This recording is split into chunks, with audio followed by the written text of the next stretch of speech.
All right, we are recording. Thank you.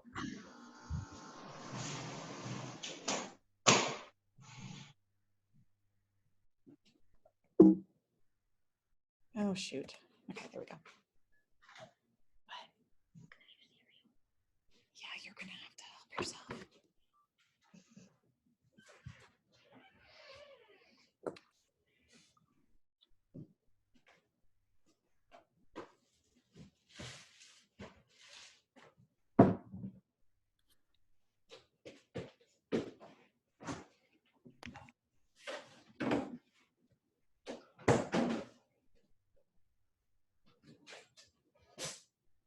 Do you need help?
Zoom.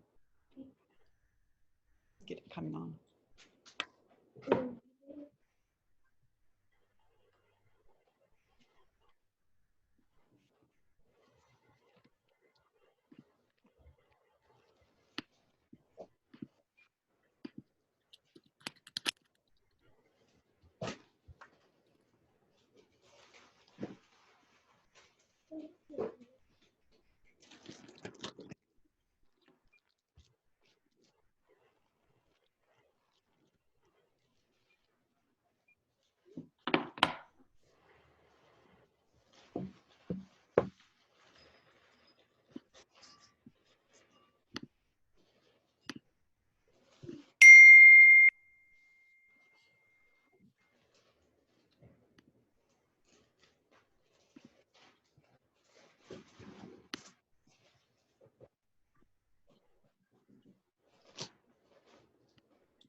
Hey, Kathy Wilkinson, you want to turn your video off for us?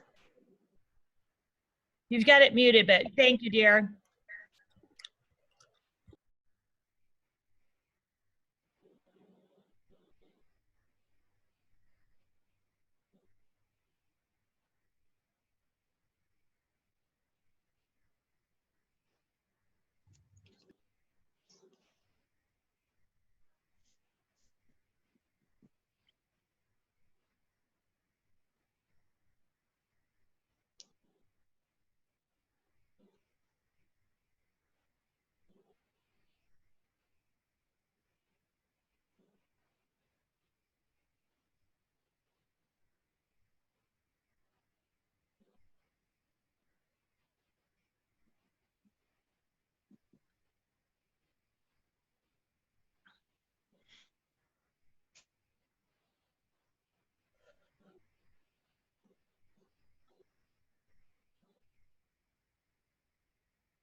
We'll give it maybe one more minute to get everybody admitted from the waiting room. While we're waiting, if you are not muted or have your video turned off, just do us a favor and do that for us, please.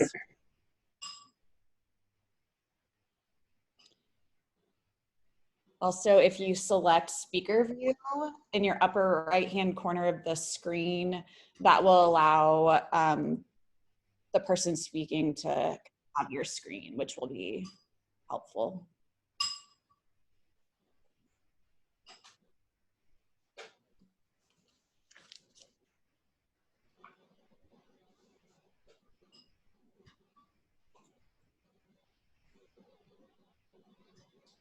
All right, everybody. I appreciate you taking time out of your summer to join us this morning.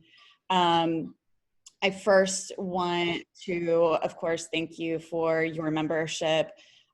We have some things to share that are kind of breaking news, if you will, later on today, and that is all due to your membership. So before we kind of get any further, I do want to introduce myself. My name is Amanda Giordano. I am a math teacher at the high school, and this will be my 4th year as your forum president.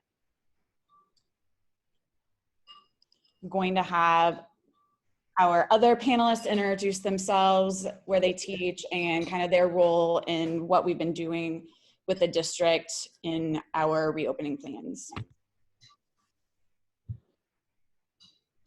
Allison.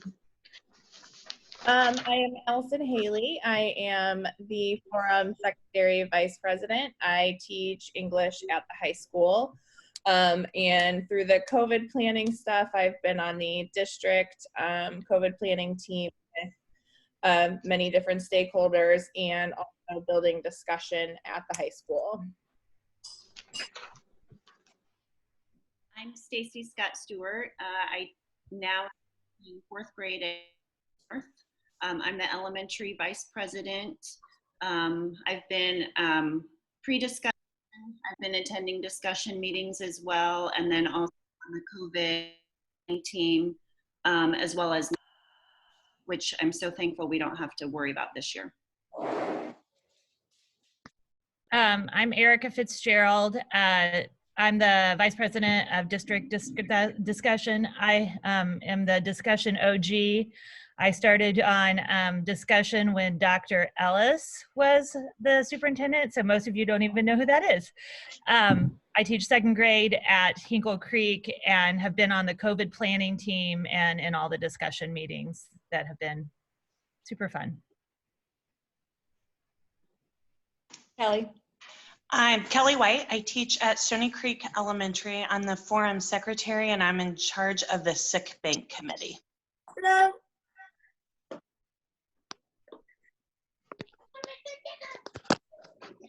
I'm Peggy Wood, and I teach at Noble Crossing Elementary, and I am a discussion rep. I am Angie Durbin. Hold on, Angie. Oh. Sierra, can you mute your mic, please? Thank you. Go ahead, Angie. No worries, thanks.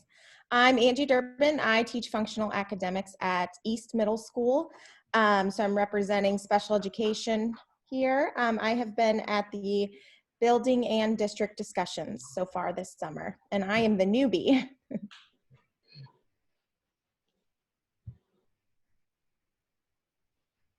And I'm Becky Slayton. I'm your ISTA UniServe director. All right, so our plan is to spend about 15 minutes talking through some of the things that the highlights maybe of what we've been doing. Couple of ground rules that are very important that we set.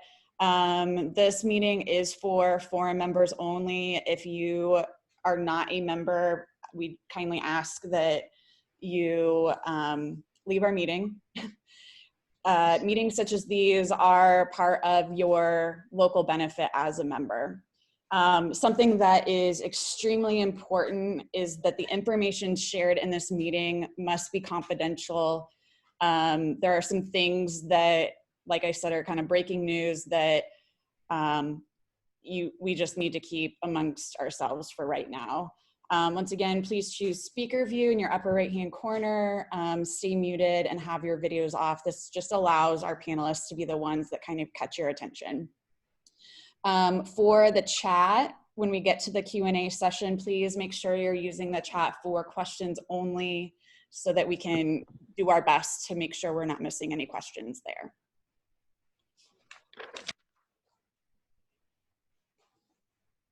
All right, Erica and Peggy, I'm going to have you guys talk about how district discussion has been going, and then Angie's going to talk a little bit about what this has looked like at the building level. We have been meeting, I'm admitting people and talking at the same time, so forgive me. We have been meeting, I can't even tell you how many times, at least every week, and usually for over an hour, to go over your questions and concerns that we're getting from your discussion reps. You probably have seen, you should have seen the document that has all the questions that have been added, and have just been going through those with Dr. Niedermeyer and Dr. Mundy and the rest of the gang. And we have, you know, asked your questions, pushed back on some things. It's just really trying to find the answers to the questions that our members have. Peggy, do you want to add anything? I think we've just tried really hard to give admin the perspective from the teacher's lens and what it's like to be in the classroom with 23 plus kids and what they're asking us to do and what in reality it would look like. At the building level, I know that we've had lots of questions. My inbox has been blowing up with questions from everyone, which is great. Keep them coming. Send them to your discussion reps. We need to know what your questions are because I've had questions that I never even thought of. So keep sending those. But at the building level, we've been meeting with principals, meeting with assistant principals, trying to hash out those items and give you the answers that we can. And anything we can't, we're bringing to discussions to still try to get those answers. And I know that there are a lot of we're working on that. So we're working on that and we're really pushing for what you guys are asking. I would also add, make sure as much as possible, make sure your questions go to your building rep instead of to Amanda. She is whatever I've been doing, multiply it times 100, and that's what Amanda's been doing. So if we could be her filter and not have to have her answer things directly, that would be helpful for her. We will obviously be continuing discussion. You know, typically our district discussion is only held once a month. We've had 3 or 4 multiple hour long meetings in the last week or so. We have a district discussion meeting for a small group at 8 p.m. tonight. Another one early next week.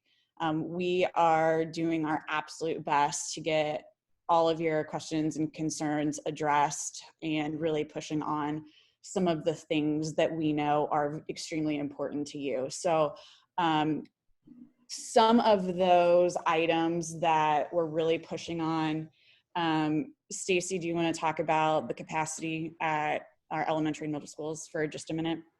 Yeah, that's something I've really been advocating for. I feel like as soon as it came out the high school going to 50%, I felt like a lot of middle school and elementary teachers were like, well, what about us? Because if you do look at square footage and number of kids, we're in the same boat as the high school.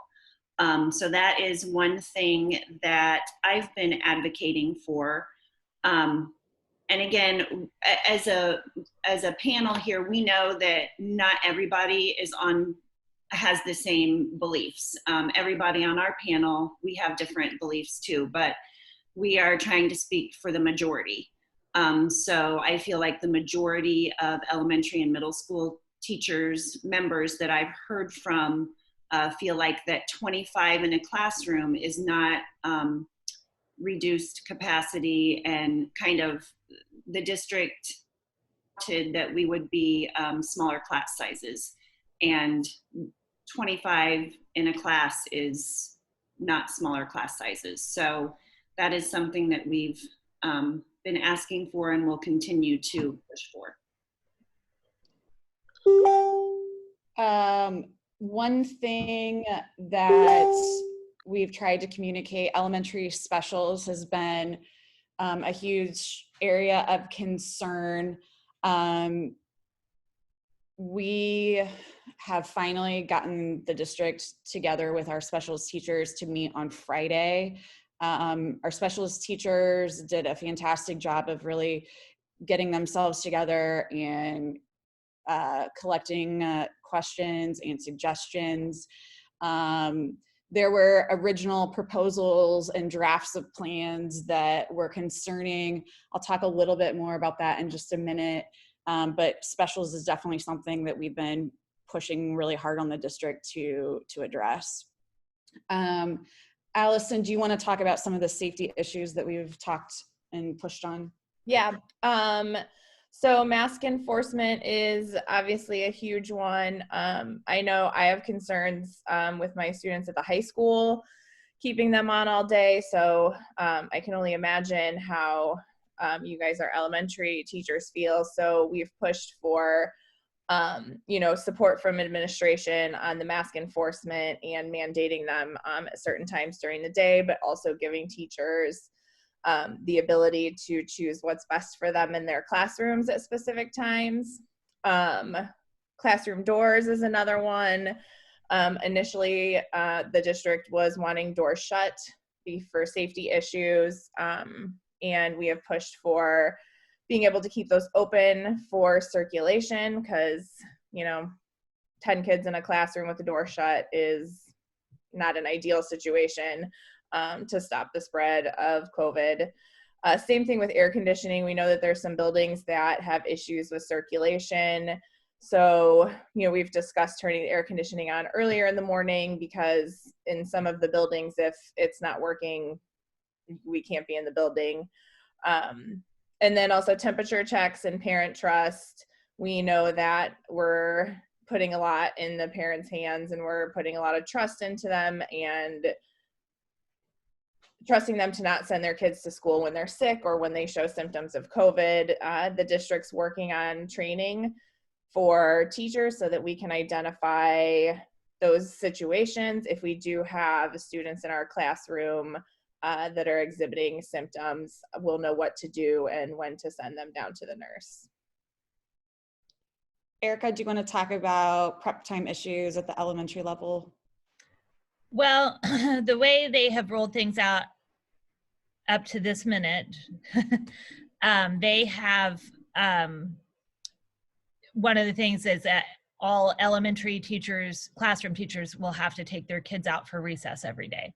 And you will be responsible for supervising your class during that 25-ish minute time, which obviously means that we are losing our prep. And also, currently the plan says 30 minutes with specials, so that's a reduced time for everybody by either 10 or 15 minutes. So we're really pushing that. Their argument is that it's that we get more time at the end of the day because of the kids will have to leave earlier. But we all know that during the day you need that to teach from 8 to into the, you know, to have no breaks is not ideal, and it's not easy to be prepared for that. So we've really pushed for that. What was the other thing, Amanda? Just, you know, like Erica said, their rebuttal to some things is that with students leaving earlier due to transportation needs, that the prep time minutes are the same. And I said yesterday that the minutes might be the same, but the expectations are not the same.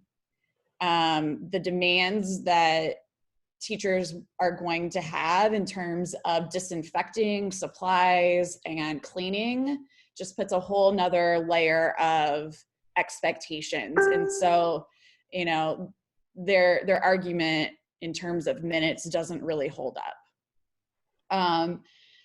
So one other thing, I'm just going to touch upon this quickly because we're still in discussions, but regarding teacher evaluations, we're looking at another kind of hold harmless situation for our professional and established teachers. So typically that's teachers who have been in the district 3 or more years, but just kind of keep your eyes out for more information on that. We've just briefly discussed it, but more to come on that.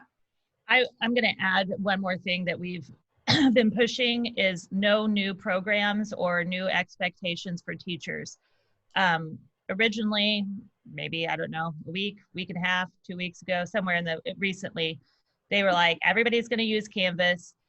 We're going to do the word study program for K-1-2, which you guys only, I know that's a small percentage of us, but, and we've really been pushing, all of this is new for us and we don't need more new things. And I think they have listened to that and they're backing off slightly on that, but we're going to continue to push to make sure that teachers that have been using Seesaw successfully can have this year to figure out Canvas instead of all of a sudden you're going to use Canvas all the time. Yes, they have backed off on all teachers need to use Canvas. They were adamant about that, and we get them to back off pretty quickly when we say if that's the requirement, then teachers need to be paid for PD this summer.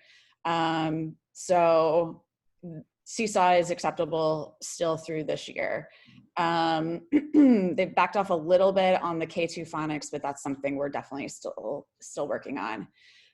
Okay, so this is where I ask again that you are keeping the information shared in this meeting confidential. I don't have a slide for this because about 8:30 this morning, I received a call from Dr. Niedermeyer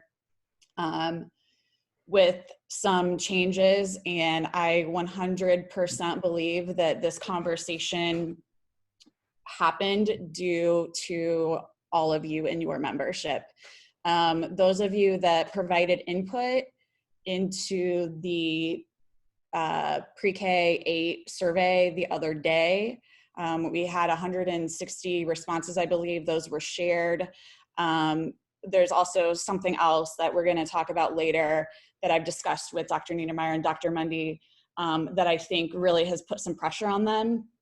So again, please keep this confidential. This is not at all set in stone. This is just yet another proposal.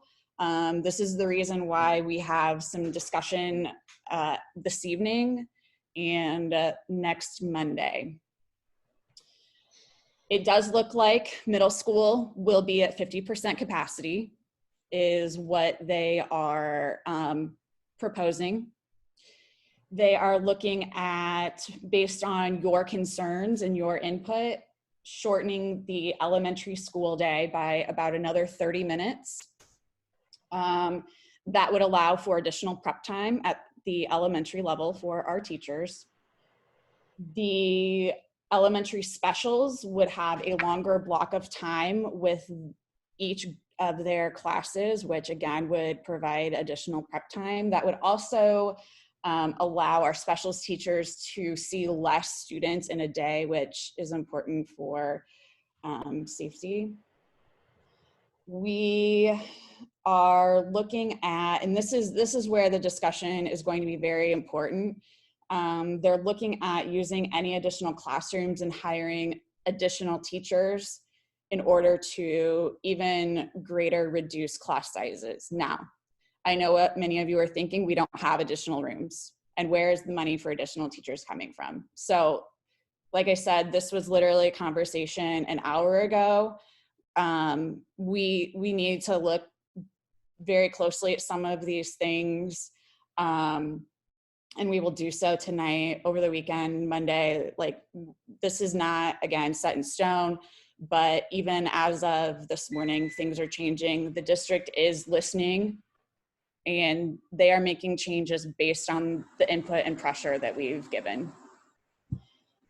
So, couple things, and I don't want to spend a whole lot of time on this because I want the ability for you all to ask questions. I know sick days and leaves has been a big question and concern. This is something that I'm still working with Dr. Mundy on, but there is some paid emergency leave under the Families First Response Act. And you can see details there. We will send this out so you can look a little bit further at this, but there is some additional leave if you have to quarantine and are unable to telework. So that part is important as well, which we would look at taking before any of your sick days. Kelly, can you talk about after exhausting any emergency sick leave, what teachers would then do?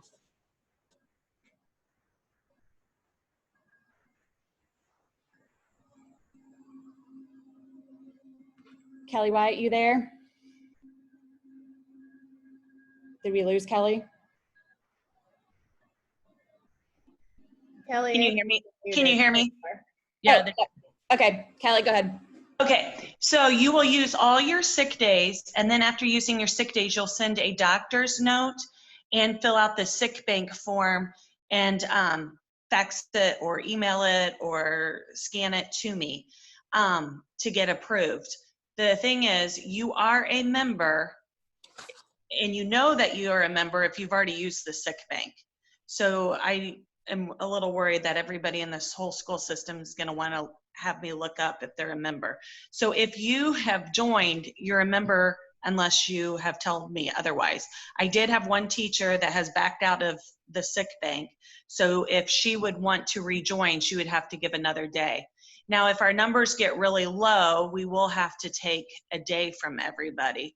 But right now we're in a good spot. We have enough days, I think, to be okay. Now, after so long, if you would get really sick, you would still have to go on long-term disability. But this would give you the in-between days until you go on to long-term disabilities at 90 days, but that's weekends, holidays, everything. So that's about 3 months. So if you would get really sick, sick bank would take care of you until you would get to long-term, and then long-term takes over.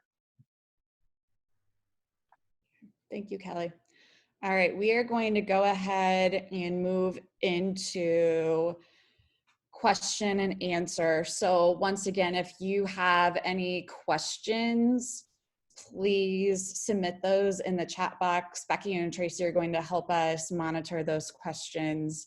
If you have concerns or input, we're going to talk about in a little bit how you can address, or how we can get your concerns and input addressed. Right now, we just kind of want to focus on some clarifying questions that you might have. So they're about, because of adjusting the elementary day and longer special blocks, they see fewer kids. Does that mean we wouldn't necessarily have specials, i.e. prep every day?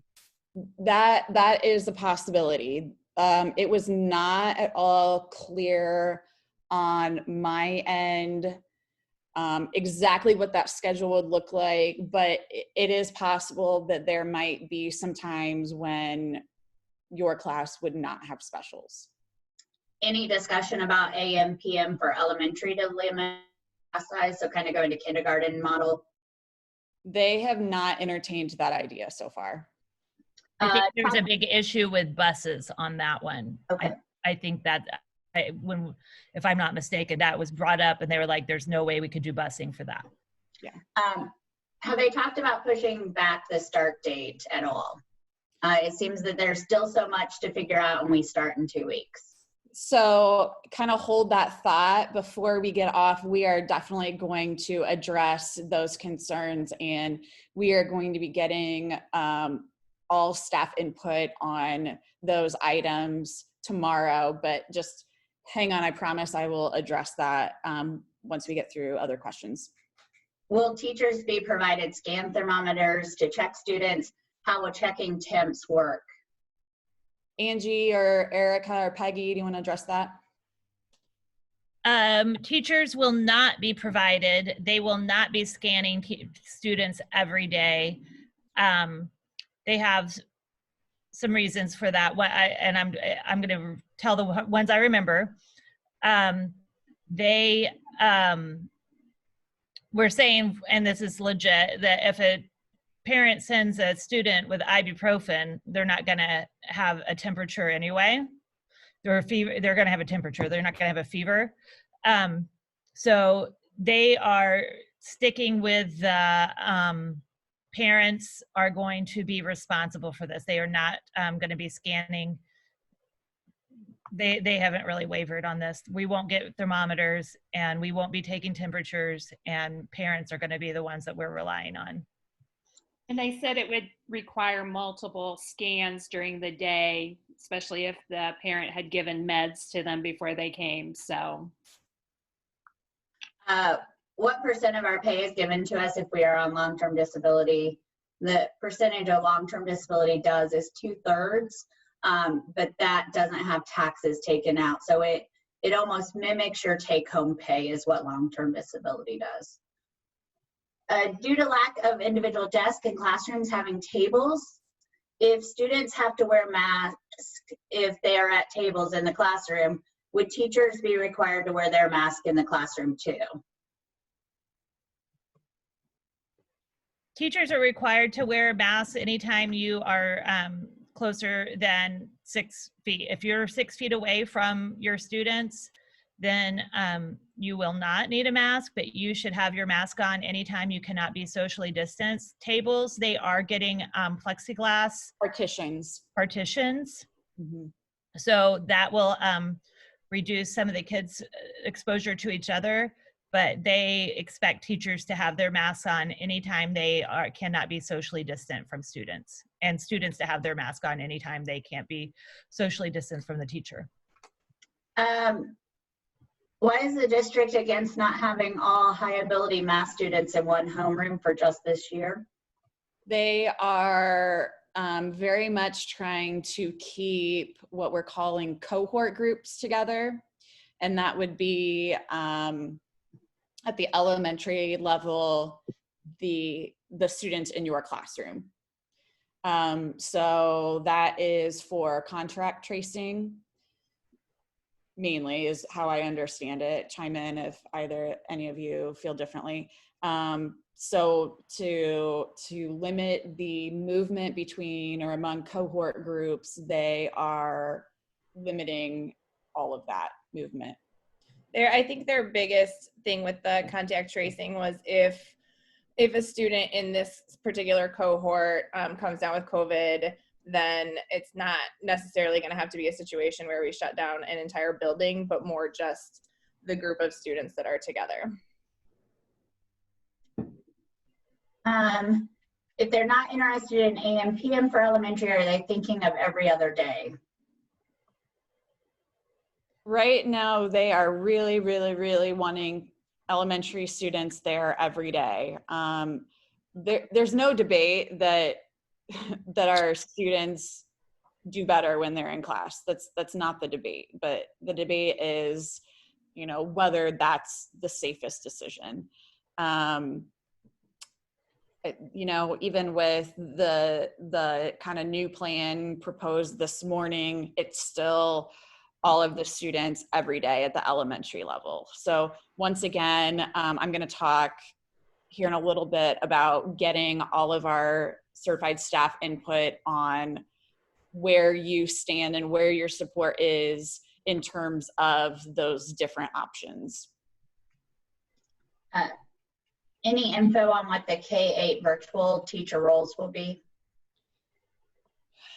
Not yet, to be honest with you. As of this week, Dr. Mundy is still trying to confirm student numbers and confirm which teachers will be providing the online instruction. So we have a draft from Annetta Petty and Jen Townsend of kind of some guidelines and expectations for the online learning, but nothing is set in stone, honestly.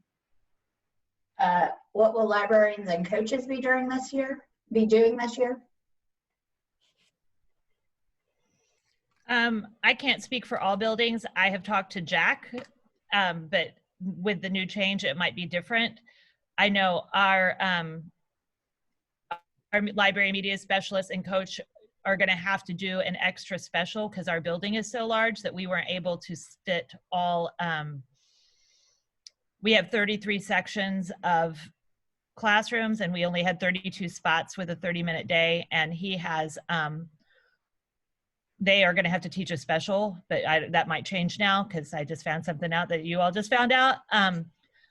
But they've been we've kind of pushed on the coaches, and they are like, they're going to do the same role that they've always done.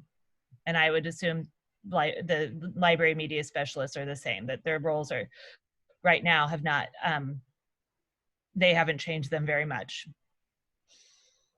But so that might be something we look at with their proposal of longer time. I mean, that might be something we have to push for. So yes, we're going to have to make an adjustment based on what we know now. You have lots more questions. Extended arrival dismissal time for elementary. What is the expectations for what teachers are expected to do with kids during that time? Elementary has been told not to give worksheets and more hands-on manipulative items, but with cleaning, et cetera, this sounds like a babysitting job. What can't we do during this time? Peggy, do you want to talk about that? We talked about this just yesterday, and I know Pat and Heidi Kars kind of talked a little bit about how they view this. They talked about soft starts, and I'm not sure how many teachers do that, but having an activity that's related to a skill that's already been taught. We also talked about, that some of that requires manipulatives, and the suggestion was that the student might have to have those materials maybe for the whole week, and that's what they would work with. They also mentioned that it's a possible intervention time for students who need more support. We brought up the fact that we are usually in the doorways to our classrooms, greeting students and supervising hallway in the classroom. And their answer was that we would need to be in our rooms with the students around the first round drop off, and they would work with other staff members to supervise hallways as the second drop off students come in.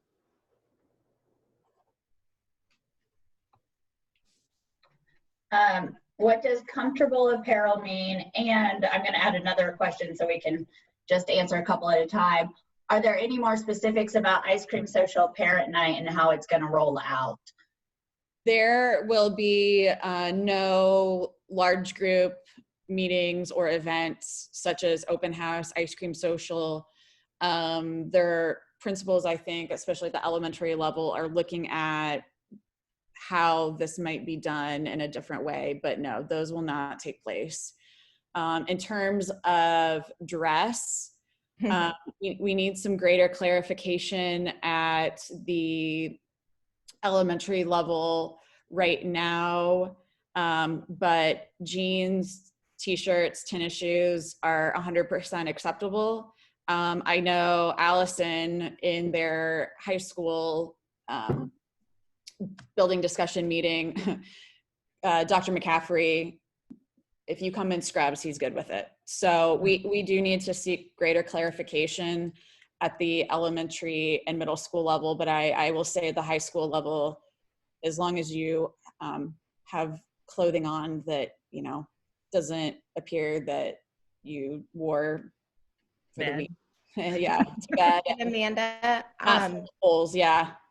I talked to middle school yesterday, or East at least, about dress code, and they had a different view than Dr. McCaffrey. So I think it would be best if we just had like a, push for almost a across the board, what is acceptable, what is not, because he said absolutely no scrubs, but which makes me sing in my head, but that, business casual would be okay.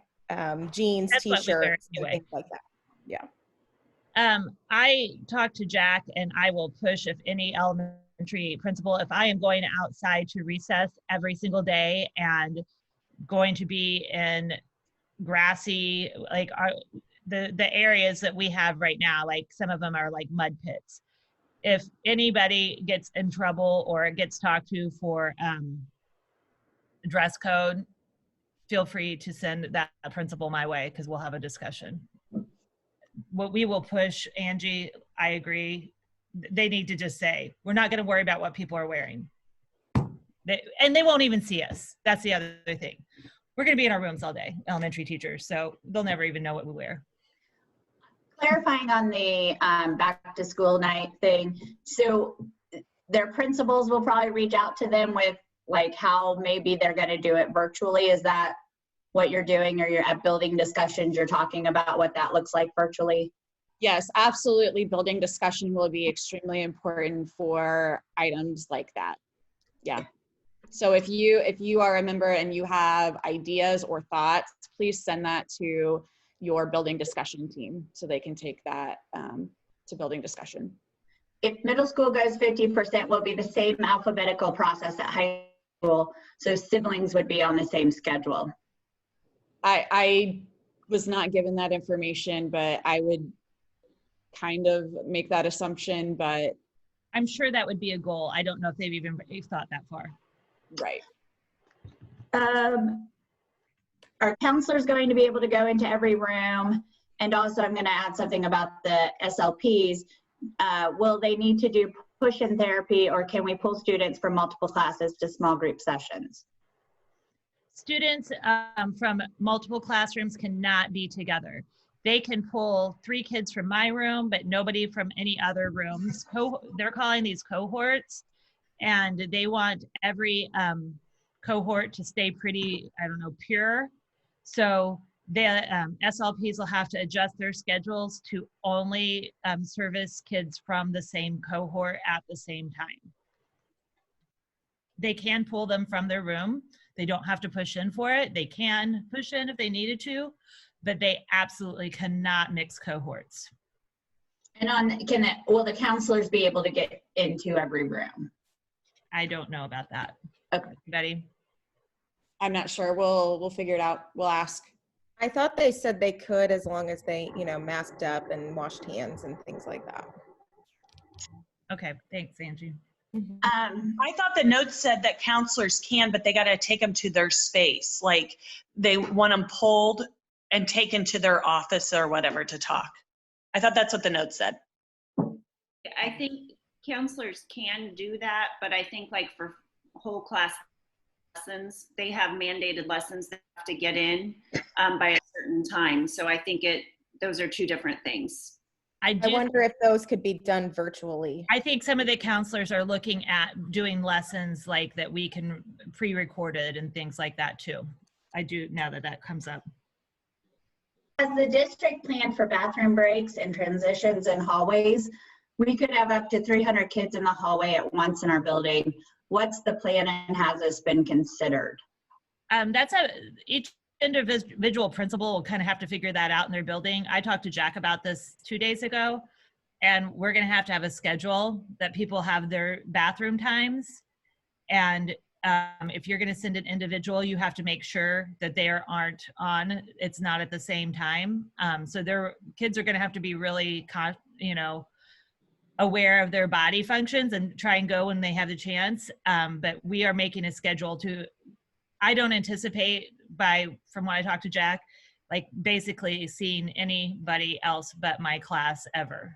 So but that's the goal. One thing that I've been thinking about, again, with going back 100% in elementaries, is the lack of bathroom space and also the cleaning. Our resource teacher was told she has to clean in between each group that she might bring to her classroom. And what are our cleaning expectations for the bathrooms? I mean, have schedules of people going, I don't know, just something that. Yeah, on the bathroom issue, will kids be allowed to go to the bathroom outside of their class going to the bathroom? So can I send one kid to the bathroom? Only if it's at a time that no other classes are scheduled. Or if you have, depending on your building, you might have access to other spaces that have a bathroom in them. They're also talking about teachers that have bathrooms in their room. They are going to be expected, like some of our kindergarten classrooms have bathrooms in them. That's going to have to be what they use. That we can't have more people in the hallway taking up the bathroom space for people who don't have access. A couple of questions on the plexiglass dividers. Will they be provided to rooms that have tables or double desk? Also, will they be given for art rooms? If not, will elementary related art teachers be on carts? And there's some concern of how that will look at really big buildings like a Hinkle Creek. So we were told yesterday that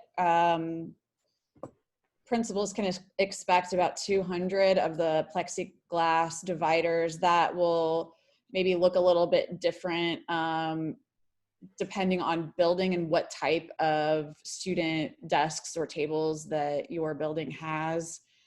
Oh, Becky, you're gonna have to remind me of the other questions, I'm sorry. The other one was about like being on carts and things like that. I hesitate to answer too much because of the changes that just came in.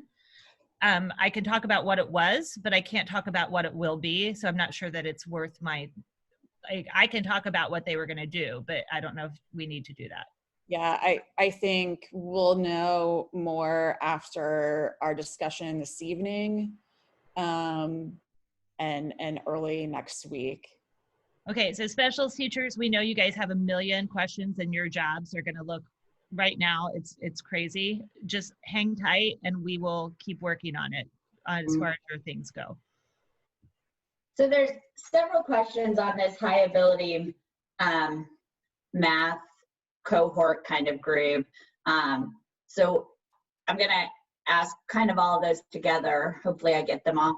Kind of, why can't high ability math be a cohort itself instead of having it spread out among, you know, other classrooms? The concern is for why that would need to be. If they're all spread out, then are all elementary teachers expected to create a flipped math lesson for high ability kids in gen ed rooms, and for gen ed math kids in high ability classrooms? So in grades 2 through 5, we'll be teaching math and creating a flipped lesson. It seems like another prep to do. There was also something about kind of with, can all high ability math kids in one room, could you do the same with special ed? Peggy or Erica, do you want to talk about that? I will say, Jen Townsend met with our elementary math lead teachers sometime this week. Tuesday, I think. Yeah, and I have not had an opportunity. Our form membership VP, Caroline Hayes from Stony Creek, is Stony's lead math teacher. She's on vacation this week, so I've not been able to get a handle on how that meeting went in the discussion. But Erica or Peggy, do you want to? At Hinkle Creek, we already do that. So our high ability math are already going to be in cohorts. We don't have, so I think that they, I don't have a real good answer for this right now, I guess, is you will get your discussion rep and talk to them, and then have them talk and meet with your principal to get some clear answers on that. Because from what I understand, we should not be, you know, we're not flipping as far as like, we're not mixing cohorts. So to me, it makes sense to have kids in the same class, the kids on the same path, taking in the same class. But I can't speak for all the other buildings. I would talk to your building principal and then get back to your discussion rep, and we'll figure it out if it gets tricky, Erica, with special education, but I mean, high ability math, I think, is a little bit of a different ballgame. I agree. I think it depends on the number of students involved as well. Okay. Because they may not all fit into a classroom. There was concern about like the push-in kids who would normally transition to that class losing it. I believe they talked about following the Flessner's model and being able to differentiate math instruction within their own cohort group. And I believe Jen said there wouldn't be like a true flipped classroom situation. So are special ed teachers going to be allowed to push into multiple classrooms? Yes, there will be a form that the district has obtained from the health department that anyone entering multiple buildings or multiple classrooms will complete for contact tracing purposes. So kind of in that same vein of your contact tracing stuff, contact tracing, a lot of questions on if a student is positive or feels like there may be symptoms of COVID, how is communication going to go out to staff and parents? Along that line, sorry, I'm trying to put all of these together from, also kind of in that vein, is there any discussion about mandating quarantine for students who have traveled to COVID hotspots? So kind of all those in the same vein. We did, well, we discussed teachers traveling from different places. I think the district has received questions from parents about teachers. And you're gonna have to forgive me because I do not remember the response. Erica or anybody that was in discussion yesterday, what?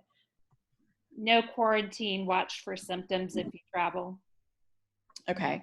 I think it comes back to us having to trust that the parents will do the same thing just as we're doing for ourselves. And making sure if you are wearing your mask, everybody's wearing their mask the way they should, they feel like that makes a huge difference too. That's been obviously. In terms of the contact tracing communication, it seems that the health department would handle that. Correct. That's what they've said.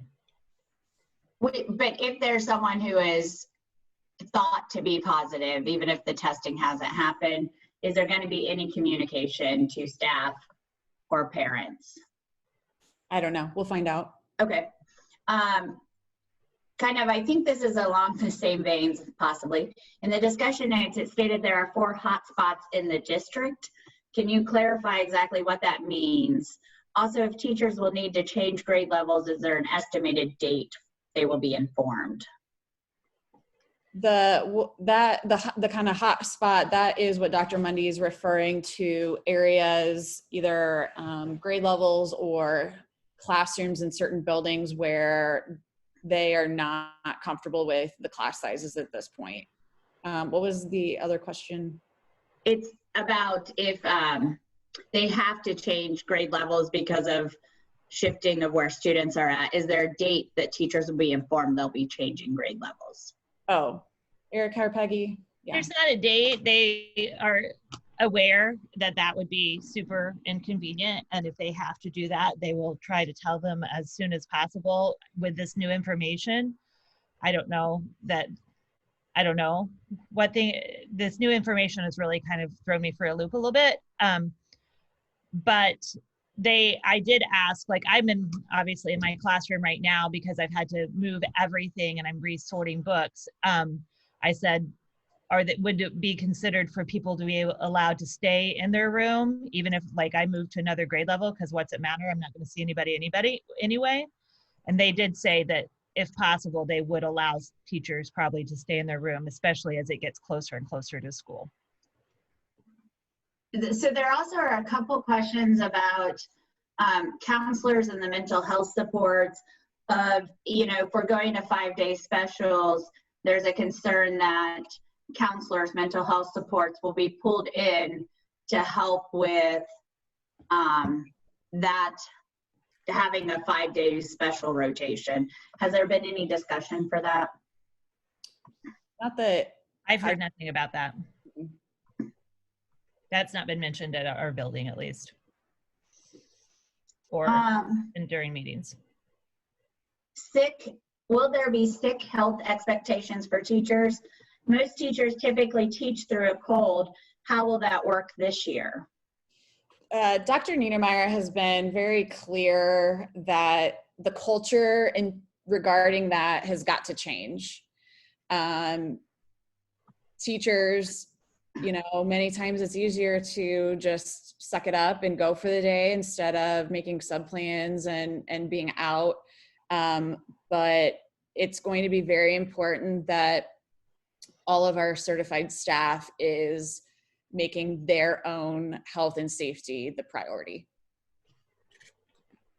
In addition to that, I did ask, if a teacher stays home because they have that threshold of a fever, but they feel well enough to teach virtually, that's something that they're looking into doing as much as possible and streaming to your classroom. Any more discussion on being allowed to leave the doors unlocked? I feel like you talked about doors, but either being unlocked or not fully pulled shut to reduce students coming in close proximity each time they get up and let someone in. As of yesterday afternoon, they are still holding to the classroom doors need to be closed and locked. Dr. Mundy has shared that our building AC units push in and pull out air for circulation. We are not at all satisfied with this at this point. You know, I think we all understand the reasoning behind why we have the closed and locked door mandate at this time. However, we've really asked the district, what is the greater risk at this time? And they have said they will allow fans as long as they are not blowing on someone, and air purifiers if somebody wants to bring theirs in.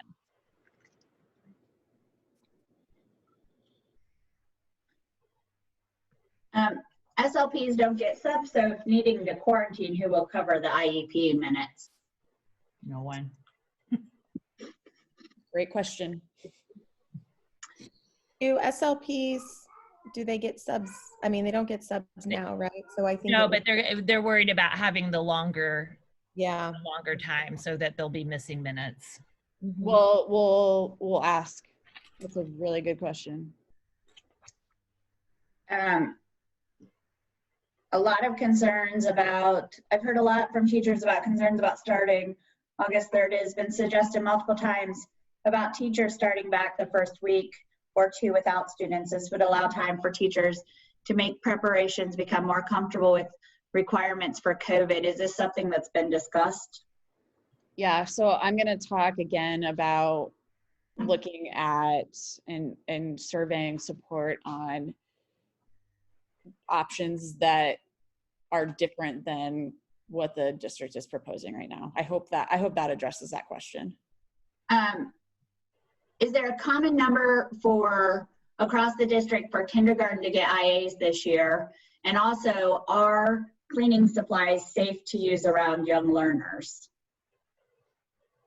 We have not discussed IAs for kindergarten, but I'm getting that listed. The cleaning supplies are non-toxic.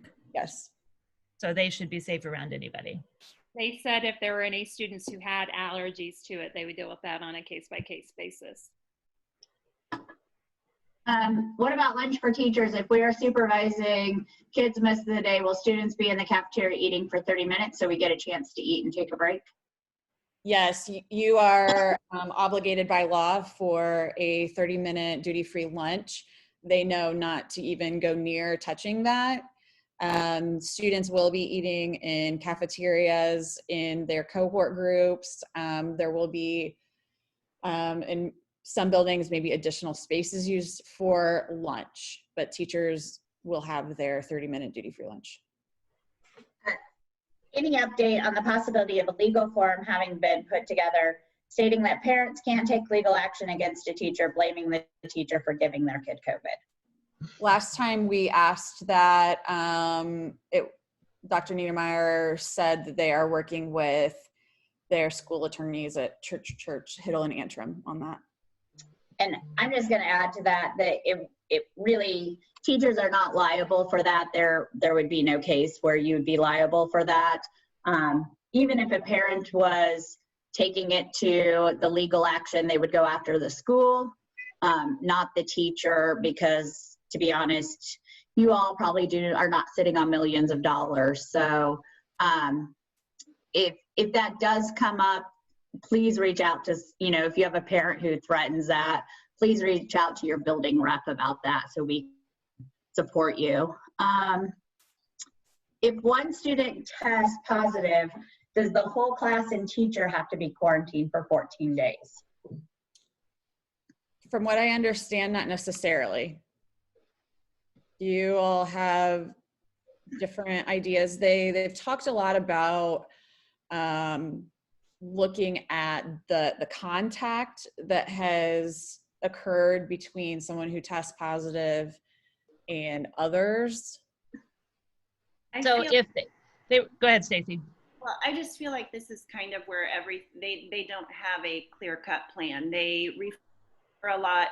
We would check with the Hamilton County health department, we would go with their guidance. So I feel like this is just kind of where we don't have a plan for that. A case by case, like they say, it could be case by case and check with the health department, and then we would go from there. So I feel like we definitely need more clarification and a plan. So middle school is going 50% capacity. Elementary will have hundreds of possibly.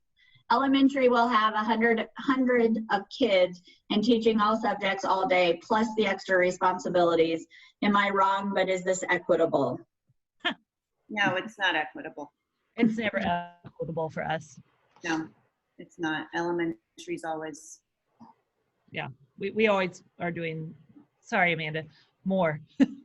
But no, I mean, they know our feelings about this too.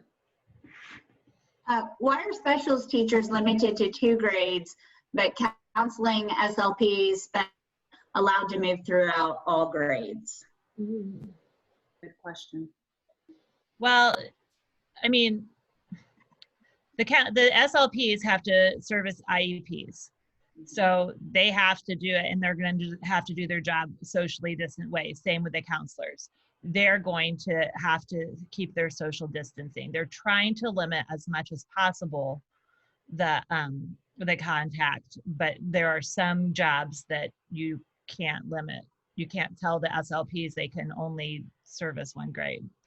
So IEPs play a big part in that. Longer specials, does that mean regular time period, 40 to 45 minutes, or longer than that? We don't know anything about specials yet. We can't really speak to them now. It seemed from just kind of what Dr. Niedermeyer and I talked about this morning that it would look more like the 45 minutes. But again, like Erica said, this was just as of this morning, so.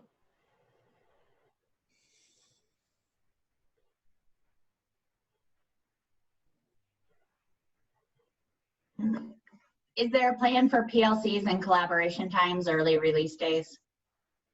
There will be no early release days or e-learning days first semester.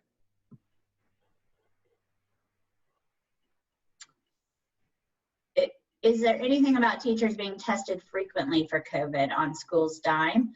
Just with keeping 25 plus kids in especially grades 3 through 5, we probably need frequent testing. We discussed this yesterday. Stacy, I frankly was not happy with Laura Dennis's answer because I asked that. And she said that if a person tests positive today, they could be the next day. If you test negative one day, you could test positive the next day. So I was not happy with that because I feel like if we would have frequent testing, like weekly or every 2 weeks, that I feel like that's what I would feel more comfortable with. I know there's a lot of issues with the test, but I would feel more comfortable with my parents. And I feel like people would be more comfortable with that. There are free testing sites in Noblesville that anybody who wanted to get tested could do that as frequently as they wanted. The one by KeyBank free, and you could go to the clinic if you're on our insurance, and they don't test there, but they could do a referral for you. Kelly Trinan, principal at Promise Road, shared yesterday, and this is in notes that you'll be getting at some point today from discussion yesterday, shared an address of a Walgreens clinic in Indy where she shared that they received results very, very quickly. Whereas I think results are taking longer to come in other places. I just put the address in the chat if anyone wants to check it out.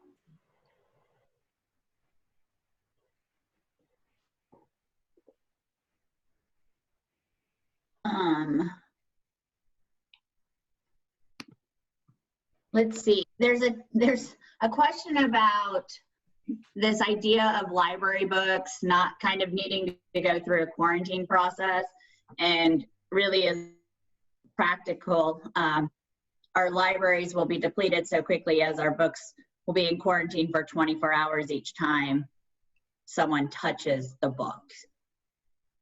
So an elementary kid may touch 10 books before they figure out which book they actually want to check out.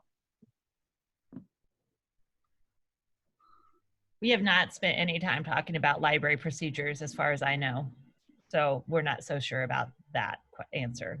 I did in my building discussion with Rob, but it was just about my classroom library. Rob said we could, like maybe 4 kids with their masks, they have to use hand sanitizer before they touch books. And then after they've chosen their books, hand sanitizer again. And then when they're done with the book, it would have to go in for 24 hours. If student desks can't be 6 feet apart, is it up to the teacher if students wear masks at their desk? Is this safe? From what I understand, as long as kids are at their desks facing forward, they can take their mask off. However, as soon as a kid gets up and walks, mask has to be on. If a teacher comes up to work with the child, mask on, partners, mask on, small group, mask on. Those people who have tables, if they have the partitions, I believe I'm correct in saying that the masks can come off, but only if there are partitions. With that said, teachers can require masks at all times if they so choose.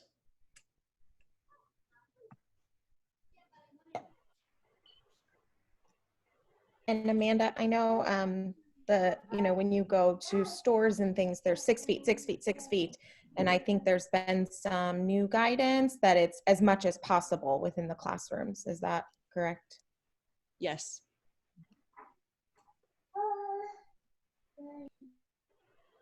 Are EC students required to wear masks? Why are LMP only wearing masks in hallway? Angie, can you talk about EC? Do you know? No, I don't. Okay. For special education class, what is the guidelines for wearing masks and social distancing?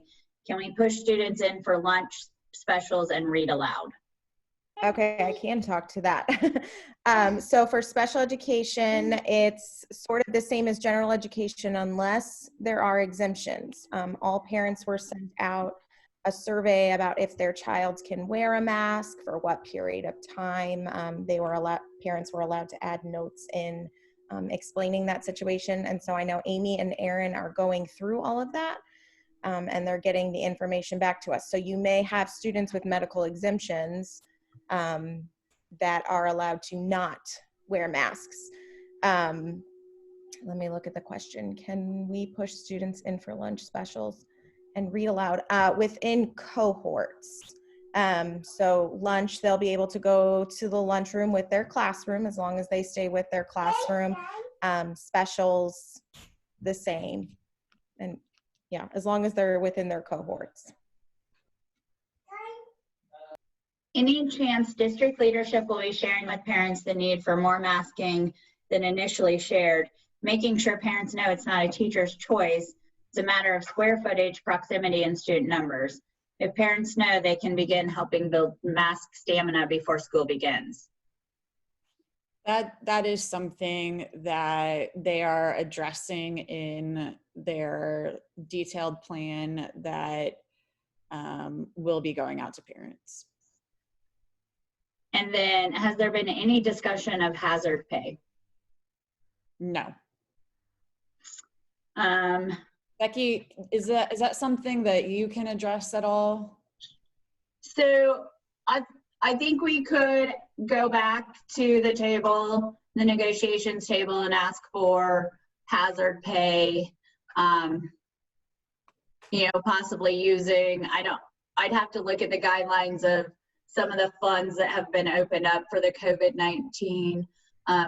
We could go back and ask for it. I think what you're going to hear from the district is, we don't have the money for hazard pay because we are adding in extra teachers or adding in these extra technology type things. It would have to be us going back to the bargaining table and getting MOU to add that. As far as I know, there's no district in the state thus far that has added that in. I think it's something to look at for definitely. I think there's a lot of language that we'll probably be looking at adding into contracts when we go back to tables. And I will also say that, you know, we bargain again, not this coming fall, but the fall of 2021. And, you know, our bargaining team, which includes Stacy and Kelly and others, we still have goals in terms of where our certified staff salaries need to be. And I know that Dr. Mundy shares that goal as well. So, yeah.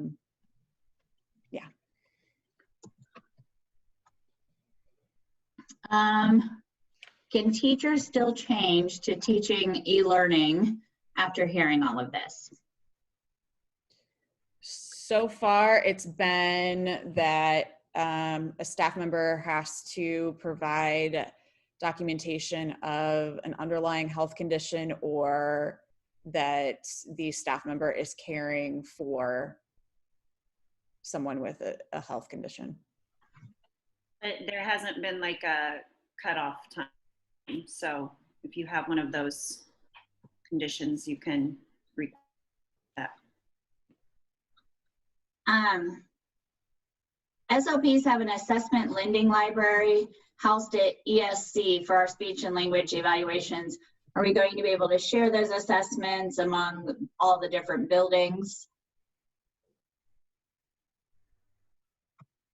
We have not discussed that. Is there a concern that if expectations are too heavy, process for returning to school doesn't seem realistically safe, there will be a large turnover of teachers not returning to school or will opt to teach virtually because of not feeling comfortable and the effect that may have? Yeah. We, I don't know how many more questions we have, but I know we have one about bus and transportation changes for how do we, you know, usually a note is sent in, with 2 rounds, how are we going to really be communicated transportation changes, who's in charge of managing that? Transportation and building administrators. I don't want to ignore the previous question though. So Becky, can you read that one more time? The concern that if expectations are too heavy, that one? Yeah, yeah. It's really about that in the next, I think what this person's asking is in the next week or so that we'll have teachers quitting or retiring wherever they may be. And has the district thought about that and what effect that will have on all of this planning? I think they have. I think that's why, part of the reason why the pressure that we're putting on them has kind of forced their hand in some of the changes and proposals. I know I've kind of deferred this a couple of times, but let me go ahead and that doesn't mean we can't take other questions, but let me go ahead and talk about kind of moving forward to address some of those things and that question as well. Like Stacy said earlier, we realize that not all of our membership is in the same place, nor do we all support the same things. We desperately need to get a full pulse of where our certified staff lies. So this kind of addresses the questions regarding starting virtually and, you know, teacher comfortability and things like that. So what you are going to be sent on Friday, either late afternoon, early evening, will be kind of a pulse survey for you to complete. It is a little bit time sensitive, so we ask that that's returned by 9 a.m. on Monday. Included in that email, actually included in an email that you should be getting from your discussion reps today with notes from yesterday, will contain the plans that have been discussed thus far. And like we've mentioned, things have even changed since last night, so we will have to kind of alter that a little bit, but we will be giving you as much information that we can tomorrow in order to respond to that survey. I will tell you also that Dr. Niedermeyer is planning on tomorrow holding all staff meetings to share some additional information, probably some of the same things that we have shared with you today. I will also tell you that Dr. Niedermeyer and Dr. Mundy both are aware that we are taking this survey of our staff, and that it is going to be very important that, again, you respond honestly, and that allows us to know how to best advocate for our membership. I don't know. Anybody else want to add anything? I just think that sorry. No, go, Allison. Okay, the survey that we took originally of who felt comfortable coming back feels like it was 1,000 years ago. And I know that I feel differently than I did last week. So we've all talked, and we just know that a lot of you probably feel a lot differently than you did the last time that we did surveys. So before we can move forward with any type of advocating, we need to see where everybody stands. And I would encourage everyone, first of all, the information about the middle school going half day, we really do have to keep that confidential amongst this group. And, you know, your membership dues and those that you get information for that. And I would be disappointed if people shared this information with non-members. I know all of us have friends that are non-members, and I don't have any issue with that, but this is not their information. They chose not to be a part of this. And I would, like I said, I would be very disappointed if I found out that this got out to non-members. And to piggyback off of that, I think that we need as many members as we possibly can have, and we need member support more than anything right now. So if you have non-member friends who are voicing concerns, I would, you guys can push too for them to join the forum as well. Becky, with that, do we have any additional questions? There are some additional questions. Will there be a continued push from 4M to reduce populations at elementary schools? So here's the thing. This is where I'm going to be very honest with you in how this has been for me. This has been extremely difficult for our team. It's not like bargaining where we're all on the same page. Yes, teachers need more money. We are all over the place. And what we do is based on your input. So I can't answer that question until we know. It could be that the majority of our elementary teachers don't want 50% capacity. I don't know, and I can't answer that question. We advocate for you. It is not our leadership team's personal preference that we advocate for. I can't tell you the number of times that I advocate for something that I don't believe should happen. So I don't know. But what I will say, Amanda, is though, I will advocate not to have 25 kids in a classroom for a teacher.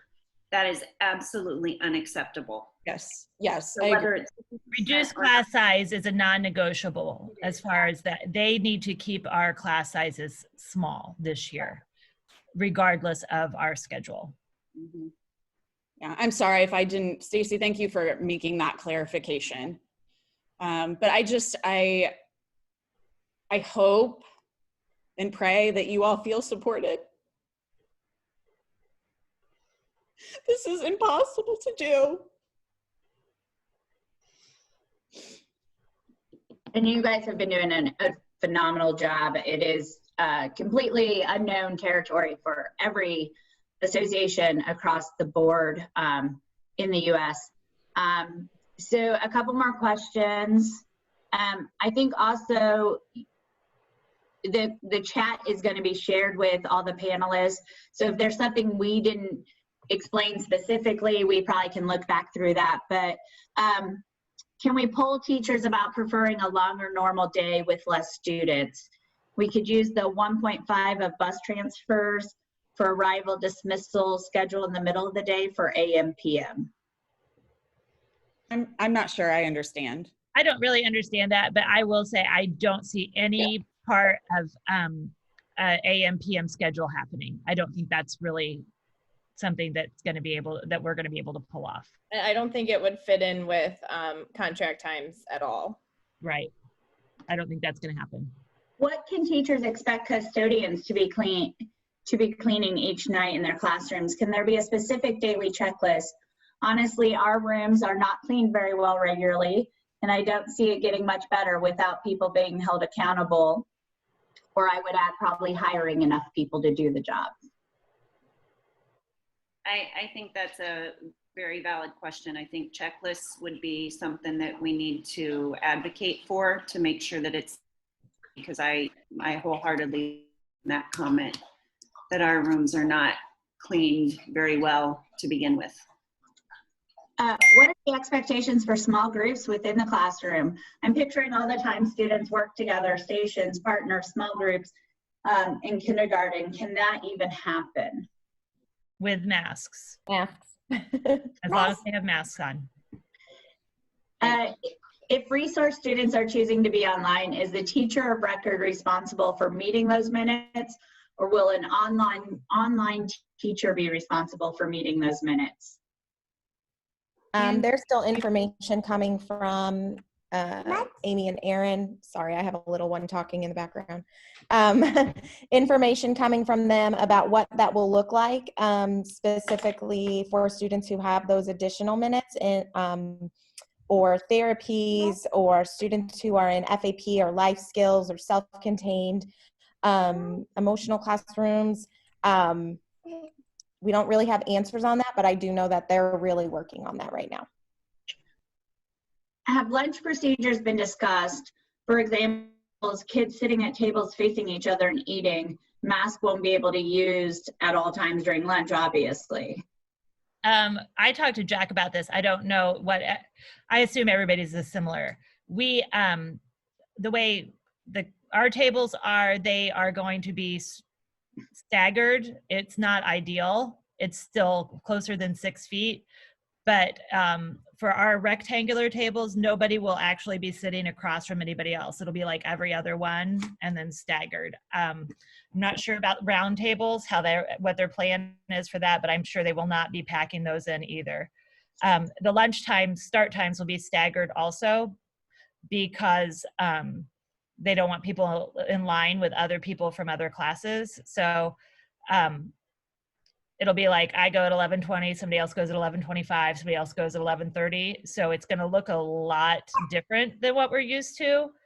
But I do also have some concerns about lunch and the social distancing, because it is, it's really, I don't know how they can really do it. So. And one of the things that they keep saying, to piggyback, Erica, is that they have to have all of their plans approved by the health department. And so their plan for the lunch has been approved by the health department. Correct. I'm gonna interrupt. I'm gonna go ahead and kind of say we're gonna spend 5 more minutes, and then any questions that you still have, obviously, please continue sending to your building and discussion reps. Perfect. So parents were asked to make a decision on July 7th. with almost no specifics about e-learning, in-person learning. Well, with all the information coming out and a lot of changes in the school day, will parents be pulled again when changes are shared with parents? There was also a question earlier about what percentage of students were we looking at for virtual learning? Yes. Go ahead. No, go ahead. Okay. Parents, high school parents already received information about that. I know that for a fact as a high school parent. I would assume they'll do the same. If things change enough, they will send another poll out for elementary parents. What was the second part of that? Or somebody else can? Yeah, it's about what percentage are we looking at of students being virtual this year? At the elementary level, it was such a small percentage that it would reduce like class sizes by like maybe 1, even or less than that, maybe 1.5. It's somewhere between like 1 and 2 students. So it didn't make enough of a difference. It's a very small number. And I saw somebody talk about buses. I know in our school, almost everybody that rode the bus last year is going to ride the bus this year. There would most parents are choosing for things to be much like they were last year at our building, at least. So I would assume it's the same everywhere. District-wide, I do not have the percentages by building, but district-wide, parents responded that 93% of their students would be returning face-to-face. Is it possible to tell us the options being discussed that are coming on email?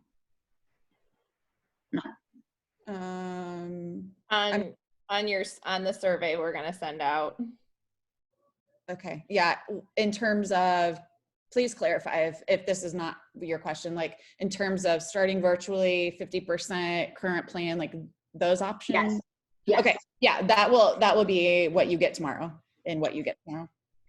Can you send us a copy of and the district got approved from the Hamilton County Health Department? Say that one more time. Can you send us a copy of the plan the district got approved from the Hamilton County Health Department? We pretty much yesterday in discussion, they pretty much, well, Dr. Niedermeyer pretty much went through each part, and though that is summarized in the discussion notes that I posted in our Facebook group earlier today and should be coming through email for anyone not in our Facebook group. If you've seen HSC and Carmel's detailed plan, it's largely similar, with the exception of we have decided 50% at the high school. Were the plans approved? Was it a general Noblesville plan to the health department, or was it a building by building? Because buildings look different, have different layouts type thing. As far as I understand, it's the district plan. Yeah, I think it's a complete district plan that they have to give to the department. And kind of think we've hit everything except for the last one. There's 2, I guess now. Will SPED and SLP have opportunity to share specific concerns with Aaron/Amy? Absolutely, 100%. If you have those right now, you can either send them to me, send them through your building rep, or if you prefer to send them directly to Aaron and or Amy. I tell members all the time, if you want to CC me, CC your building rep, absolutely do that. However, I think that's a really good practice is, I think it's fine to reach out to your admin or your kind of people who are in charge of that. But I think if you have options or ideas, I think your discussion team would really like to hear those ideas too. Last question, will parents know how vastly different their child's school day will look like, since most argue return is for mental health? That's a fantastic question. And I believe that the district was prepared to send their detailed plan tomorrow. I don't believe they are doing that anymore because they want to know what input and info we get. So I think they're going to hold off because they know that based on what you all tell us might very well change their plan, and I think they want to hold off on informing parents. And I'm going to echo Amanda's, it's really important they respond to the poll. You know, we've seen, I think you're going to see HSC's plan change drastically because of a pulse survey they did of their membership. We saw Fort Wayne schools change because of the response from their teachers in a pulse survey. And so I think it's really important to fill that out. And if you have members that you know are not on this, to encourage them to fill that out too once it's sent. Yeah. So I just want to again thank you all for being here, for being members, and again, please continue to send us questions, concerns, anything. Look for that email tomorrow, early evening, late afternoon, to complete by Monday. Thank you all.